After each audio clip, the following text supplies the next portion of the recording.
சீமான் விஜய் கூட்டணி சொன்னாங்க, அதற்கான வாய்ப்புகளும் இல்லைன்னு சொல்லிட்டாங்க. இப்போ பாலிடிக்ஸ் 2026 நோக்கி போயிட்டு இருக்கு. ஒவ்வொருத்தர் ஒவ்வொரு தங்களுடைய செயல்பாடுகளை சொல்லிட்டு வராங்க. இதெல்லாம் எப்படி பார்க்குறீங்க? தமிழ்நாட்டு அரசியலை பொறுத்தளவில் கடந்த 50-60 ஆண்டுகளாக திராவிட கட்சிகளுடைய ஆட்சி தான் மாறி மாறி நடைபெற்று கொண்டிருக்கிறது. 1967ஆம் ஆண்டு பேரறிஞர் அண்ணா அவர்கள் ஆட்சி மாற்றத்தை கொண்டு வந்தாங்க. அது வரைக்கும் இந்திய தேசிய காங்கிரஸ் கட்சி மட்டுமே ஆட்சி அதிகாரத்தில் இருந்தது.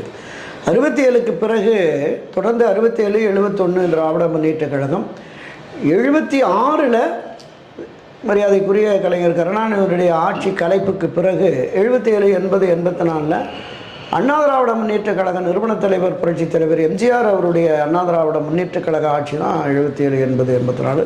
அதற்கு அடுத்து தொடர்ந்து திமுக, அதிமுக. 89ல் திமுக, 91ல் அதிமுக, 96ல் திமுக, 2001